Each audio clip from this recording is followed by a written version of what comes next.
Hi, I'm James Schillinglaw for Insider Travel Report, and I'm here at Caribbean Week here in New York, and we're meeting all the great Caribbean tourism officials that are up here. And this gentleman next to me, we've interviewed before, Donovan White, who's the Director of Tourism for Jamaica.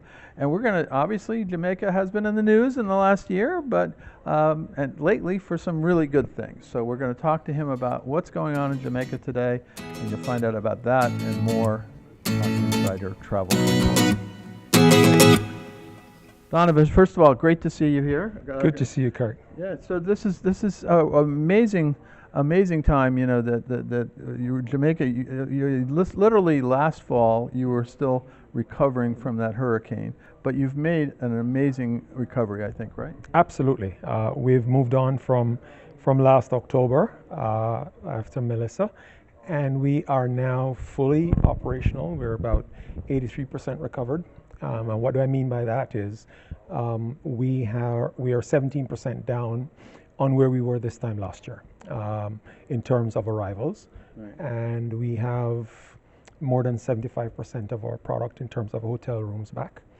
We have 100% of our attractions back. Our airports are fully opened. Our roads and highways are fully open. The destination is humming, and we have a significant amount of our events and activities on island are back and ready for the summer, and so we're looking forward to closing summer really strong and going into the fall, all things permitted, and of course God's willing that there isn't another I just heard the current hurricane report. It's not supposed to be as bad this year. Exactly. And normally you guys avoid it, but last time you didn't. But altogether, it was a remarkable recovery. It has been. And you, as you said, there are still resorts coming online. Yeah. And then you're hoping to. When do you think everything? Some of them, the companies decided to use the time to renovate. Exactly. The ones that are still out are coming back slowly because they are being more proactive in terms of planning for the future and planning for future hurricanes, but also they're taking the time to restructure and renovate their existing plants. We have Sandals coming back in November with South Coast and 2 hotels in Montego Bay. We have Royalton coming back in August with Negril, and in September with their Trelawney property. We have Sea Gardens coming back in June this month, and that's about the size of it. We have then the Hyatt Group, which will still be out until Q1 2027. They haven't given specific dates yet because they're still working through some of those logistical challenges. The good news is that we have a brand new hotel that will open in November, and that's Unico.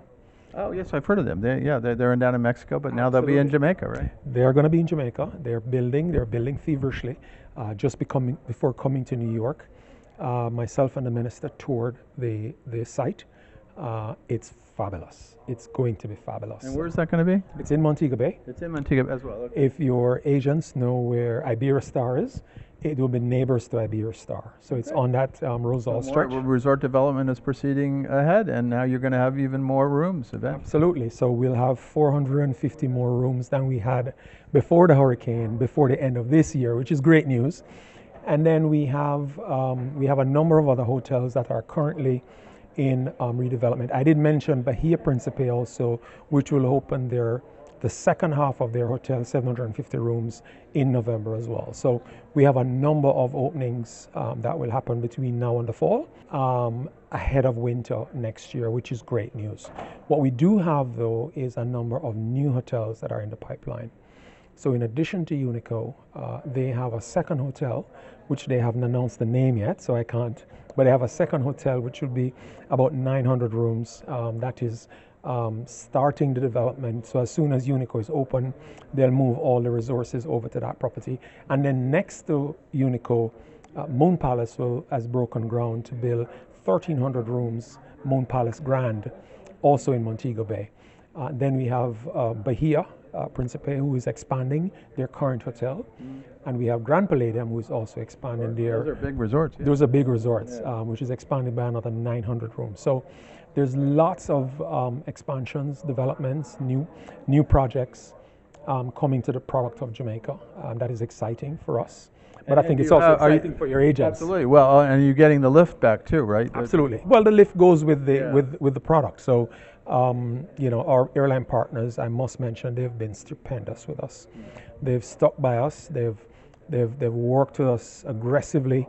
They've right-sized the demand, the capacity, obviously, but they're flying at over 90% loaded. Every single flight in Jamaica today is coming in over almost 90% loaded, and that's phenomenal. So that gives us good arguments to have with the airlines in terms of capacity increase for later this year, and we're looking forward to that. And we're already having those discussions. And so, in terms of infrastructure, everything's pretty much all cleaned up, and Absolutely. and the roadways and everything else. So that's all been taken care of. The only thing you're waiting for now is just those last few properties to get, and then of course you have all these new ones coming online. So you're not going to be wanting for hotel product, right? Our product has been ready in the state it is since December of last year. So all we've been doing is making it better every single day, and engaging all our visitors coming in to make sure that they're having a safe, secure, and seamless experience in Jamaica. And we've been bringing in all of our agents to come and see and feel and touch the product so that they know when they're selling, they can sell a promise that you'll be safe and okay in Jamaica. Well, I know we've been sending down a lot of writers and reporters and videographers with some of these on some of these trips, yours trips, and other like ALGV and trips like that to go and help Jamaica recover. And I think it's been a great story that how quickly you've all come back. Phenomenal story. Like I said, the support that we've had from all our partners have been stupendous. We are absolutely floored and honored by the level of care and support that all our partners, including yourselves, have given us, have shown Jamaica and the people of Jamaica since October last year. And it is the reason why I can stand here with confidence and tell you that we are good and we are doing business and we're growing back to full strength. And by the end of the year, we'll be back to full capacity, and knock on wood, all things being equal, we'll be going great guns. So you can tell your clients it's time to come back to Jamaica. Donovan, I want to thank you for taking the time. I know it's a busy week up here at Caribbean Week in New York, but it's great to hear this news from Jamaica, and I'm looking forward to the next time I get down there. Absolutely. Come on down. Ready for you. I'm James Shillinglaw, and this is Insider Travel Report.